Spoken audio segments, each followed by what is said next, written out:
So I want to now introduce Leilani Farha. Leilani is coming in from Canada.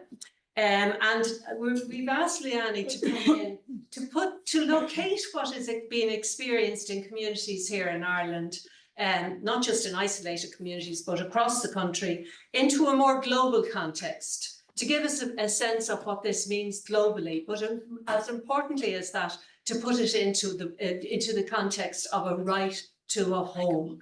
Leilani is the former UN Special Rapporteur on the right to housing and global. She's currently the Global Director of the Shift. Her work is animated by the principle that housing is a social good and not a commodity.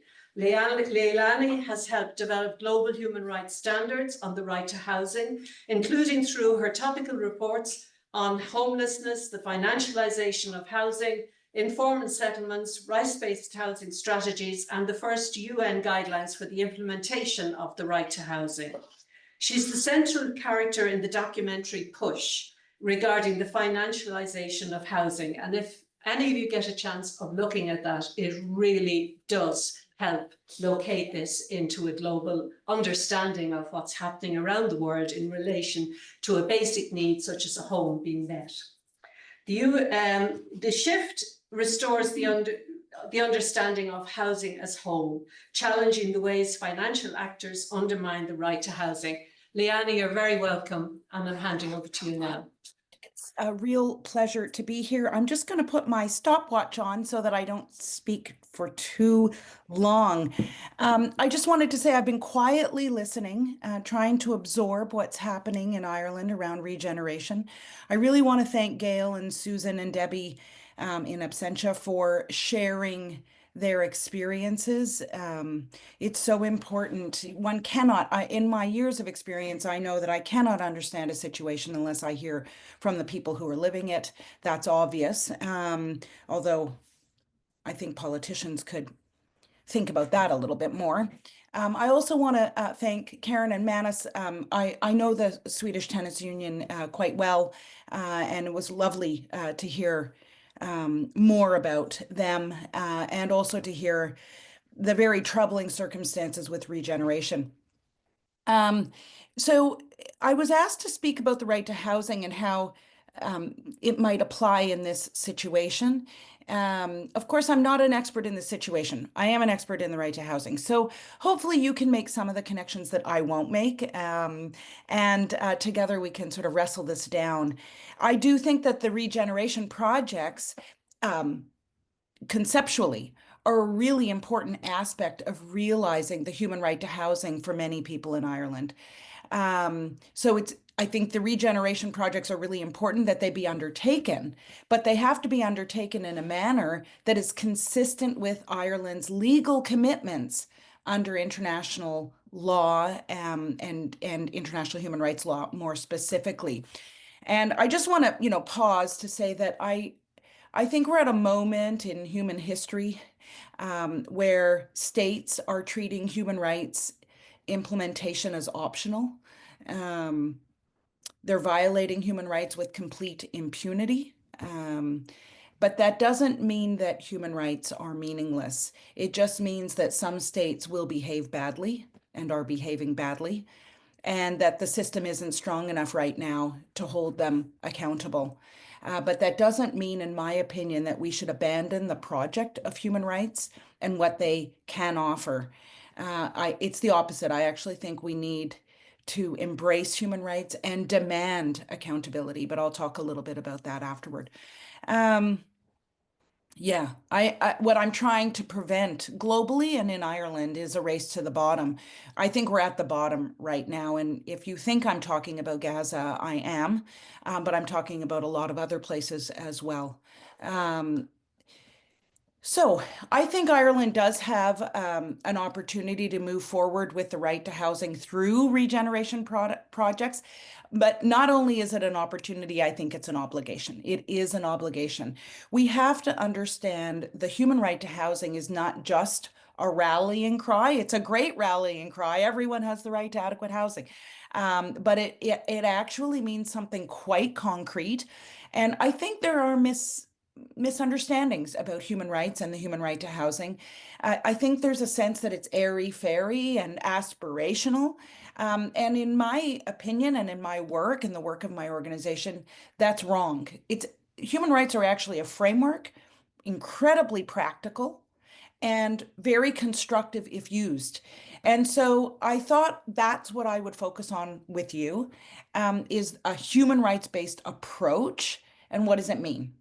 So what I love about human rights is actually it's all very, very simple.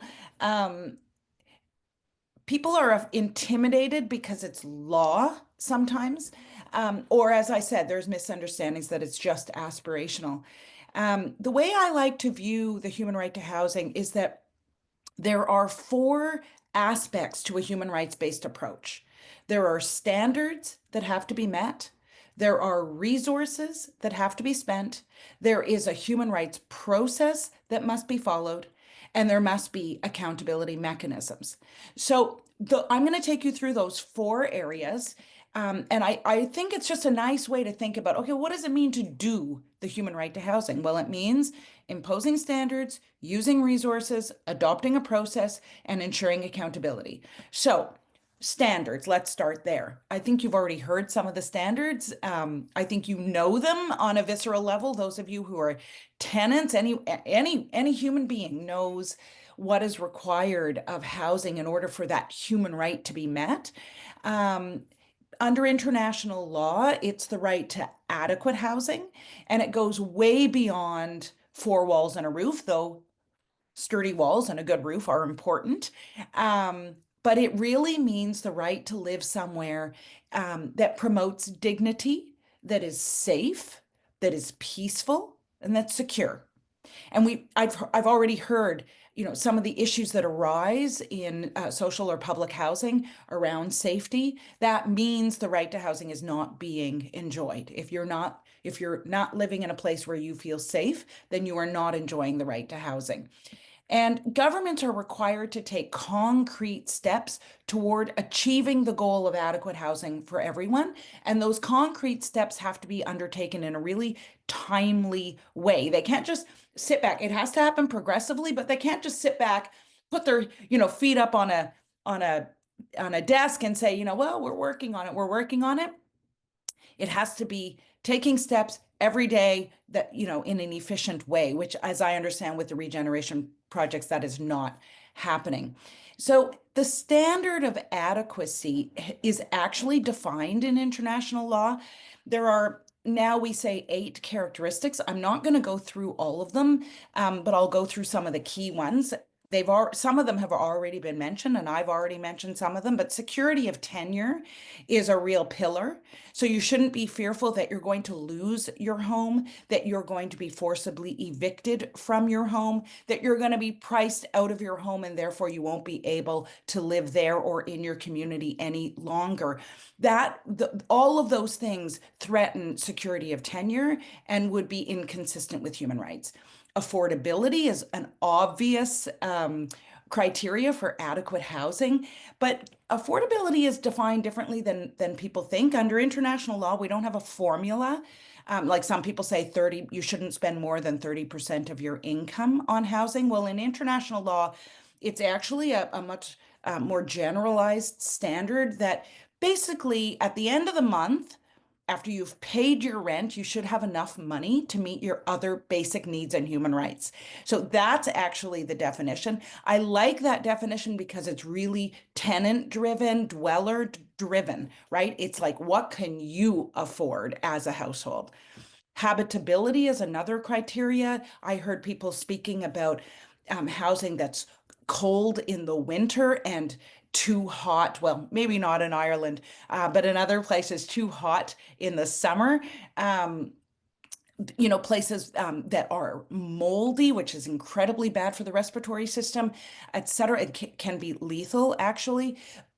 If your place isn't habitable, then you're not enjoying the right to housing. And that's the whole idea around these regeneration projects. But obviously, I've heard that they are failing. And in fact, I was shocked to hear that a regeneration project could, in fact, make habitability worse. I mean, that is the worst case scenario. Actually, the location of housing is super important. It has to be close to services like healthcare services, schools. But also, in the last presentation, we were learning about the destruction of community and community services. Well, that would be inappropriate as well, because children need parks to play in, people need libraries to go to, etc. And so that would fall under the adequacy requirement of being in a decent location. We also talk now about sustainability as being part of adequacy. And I heard earlier talks about whether retrofitting comes into regeneration and whether retrofitting is happening in social housing.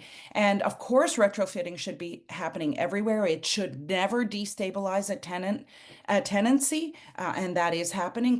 Karen spoke about that in Sweden. It's happening across Europe, in North America, where landlords are using retrofitting as a vehicle to upgrade properties and really change who the tenants are and increase rents, which is that's a way to increase their own profitability. The valuation of the property increases, and then they can borrow more money, and it's a vicious profitability circle. So those are the main criteria around adequacy. I do want to make just a comment about rent evictions, which Karen also spoke of.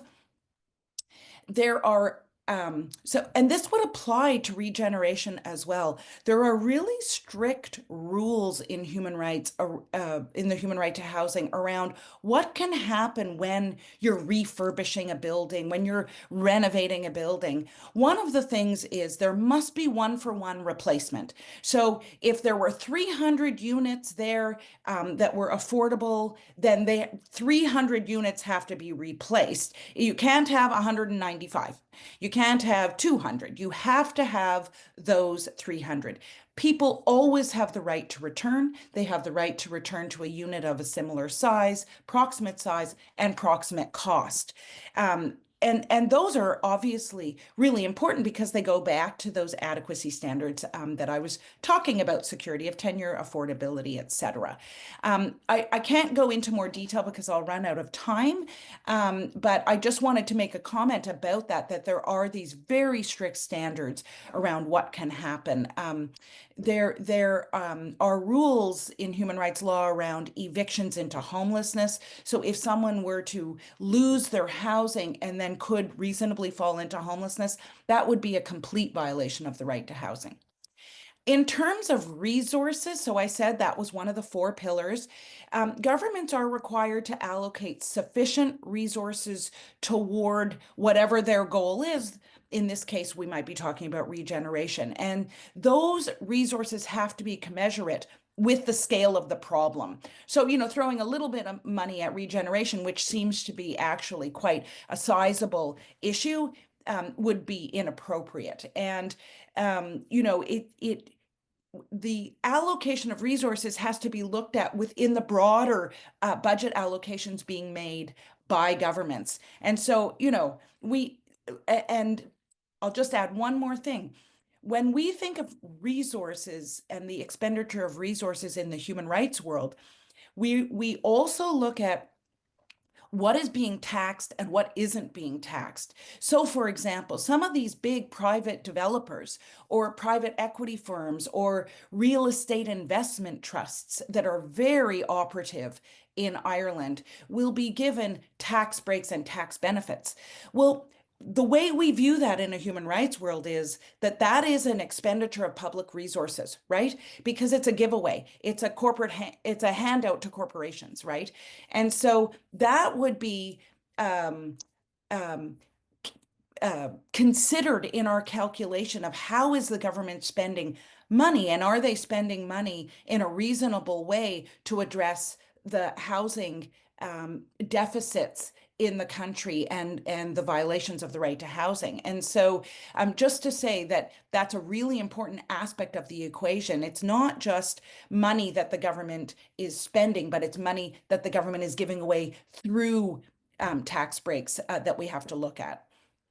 And I guarantee you most governments do not spend what they should to address the housing crisis, because every country is in a housing crisis and most governments underspend in that area. I'll turn now to the third pillar that is probably the most important pillar, and certainly I'm hearing from you around regeneration, absolutely key to a good regeneration process, and that is, that human rights demands a certain kind of process. And at the center of a human rights process is the meaningful engagement of residents, tenants, dwellers. Even if you were dealing with homelessness, you would be wanting to put front and center people living in homelessness. We say this, that people are experts in their own lives and communities. And I already heard, I can't remember who said it, if it was Debbie perhaps in her written comments, but that is absolutely fundamental to a human rights approach. So we're not talking about checking boxes. Oh, some government public officials went to the community and met with a few people. Check, meaningful engagement. No, that is not what is required of human rights. It has to be an ongoing engagement with people in the community. They have to be able to affect decisions that are being taken that will affect their lives. So if a process is set up where tenants actually cannot change the outcome of the process, then you do not have a meaningful engagement process. Tenants have to be able to affect the decisions that are being made that will really fundamentally impact on their households and their lives. I have seen good processes and I've seen bad processes. I've seen far more bad processes than good. But I have seen regeneration of social housing in both Boston and Toronto, where the process was very fulsome with tenants. There was one-for-one replacement because that's what tenants want. I think there was I think maybe 2% of tenants in Toronto didn't want to return. People were meaningfully consulted in an ongoing way. The plans changed as a result of those consultations, et cetera, et cetera. And it can even get right down to tenants having an impact on the aesthetics, the floor plans, et cetera. So I mean real engagement. And the reason for this it's not just respect for tenants, it's about success. If you want to have a successful community, if you want to have a successful project, you need to engage the people who are going to be part of that using whatever the outcome is, because they'll have a much bigger stake in the outcome if they're part of the process. It's just one of those very obvious things. And it's been proven time and time again that if you engage tenants in a process, the process will be far more successful, as will the outcomes. And lastly, the fourth pillar is accountability. And I want to stress this as well. First of all, it's not just national level governments that are accountable to human rights and to international human rights law. It will be national government that ratified international law and made that legal commitment. However, under international law, anyone exercising public authority, so even a local official attached to public housing or social housing, has international human rights obligations. And that's a real shocker to a lot of public officials. And so they should be acquainted with international law, and they should understand that they have human rights obligations and obligations to implement that law. So every decision that they take should be consistent with human rights. So we're a far way from there in most places. That wouldn't be unique to Ireland. There have to be mechanisms established to ensure accountability, from proper monitoring of processes like the regeneration process. So there has to be, it could be a human rights body, it could be a new council that's set up, it could be, it certainly should be tenant driven, and tenants have to be represented in any monitoring. But it could also be more formal mechanisms. There could be public hearings at Parliament, or public hearings at the local level, et cetera, et cetera. ultimately, there has to be a complaint procedure. There has to be a procedure where tenants can say, hey, you know, this has gone sideways. This isn't working.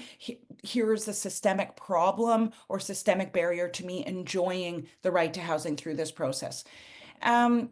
So that's, in a nutshell, the human rights based approach. And I just want to say one more word of caution, and then I'm going to cede the floor. And I hope I haven't spent too long. I think I've been talking for almost 20 minutes. My apologies.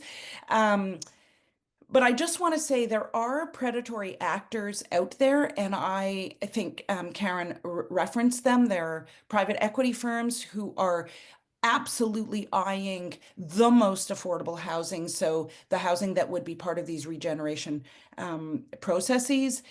They are trying to act and dress up like lambs, but they are, or sheeps, but they are wolves. We have to be very, very careful not to bring them into these processes, or if they are brought into these processes, which Ireland is quite, you know, Ireland is one of the most friendly nations for private equity firms and asset management firms. So if these firms are brought in any way, they have to be strictly monitored, and there must be very, very tight conditions. I wouldn't trust that process personally, but I did want to just raise that as a point of caution. I'll end my comments there, and I'm sorry if I spoke for too long.